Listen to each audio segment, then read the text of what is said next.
Selamat sore Pak Ilham, perkenalkan nama saya Vanes dari kelas 11 TKJ 1. Saya akan menceritakan tentang berburu, meramu, dan mengenal api.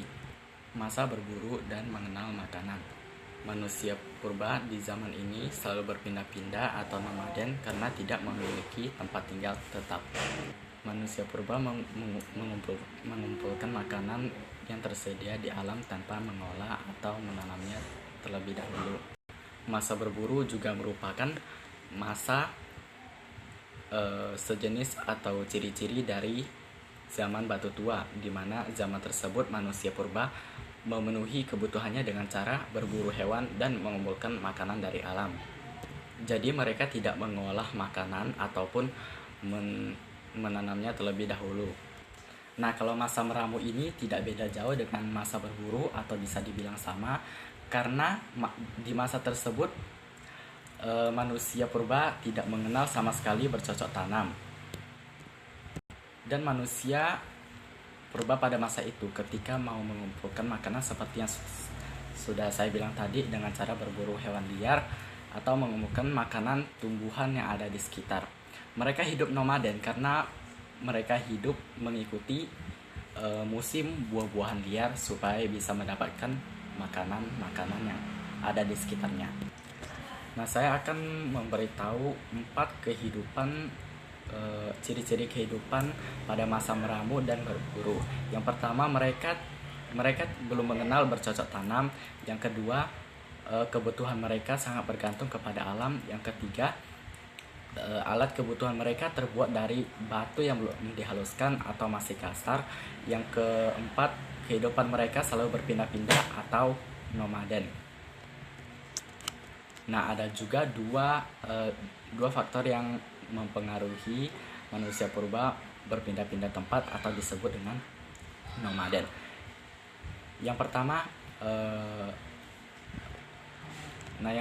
hewan buruan atau umbi-umbian mereka semakin sedikit yang ada yang mereka tempati. Yang kedua, musim kemarau menyebabkan hewan-hewan tersebut pergi untuk mencari sumber air yang lebih baik. Keadaan lingkungan pada masa itu, manusia hidup terbuka dengan hewan dan tumbuhan. Nah, ketika mereka kepanasan atau kehujanan, mereka akan memasuki goa-goa yang ada di dekat mereka.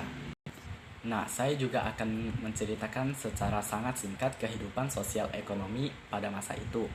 Nah, pada masa itu manusia hidup secara nomaden atau berpindah-pindah tempat.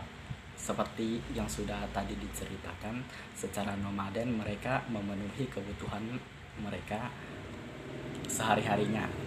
Nah, di menit kesekian ini saya juga akan menceritakan bagaimana sih manusia bisa mengenal api, bagaimana sih manusia bisa menemukan api. Nah, api ini juga sudah digunakan pada zaman purba. Nah, jadi pada saat zaman purba tersebut api sudah digunakan oleh manusia purba. Nah, diduga api ini sudah digunakan selama 1,4 juta tahun yang lalu. Nah, di Cina juga telah ditemukan penggunaan api selama 460 tahun yang lalu dan digunakan oleh manusia purba Homo erectus. Nah, jadi pas pertama kali mereka menemukan api itu pas mereka melihat cahaya atau petir dari langit yang menyambar pohon tersebut hingga pohon tersebut terbakar. Nah, dari situlah mereka mengenal api dan menggunakan api untuk menghangatkan tubuhnya. Selain menghangatkan diri, mereka juga jadikan api sebagai penerang lainnya. Bagi manusia, penemuan api merupakan bentuk inovasi yang sangat penting. Nah, sekian dari cerita pada masa berburu, meramu, dan mengenal api. Mohon maaf jika ada kesalahan. Sekian dan terima kasih.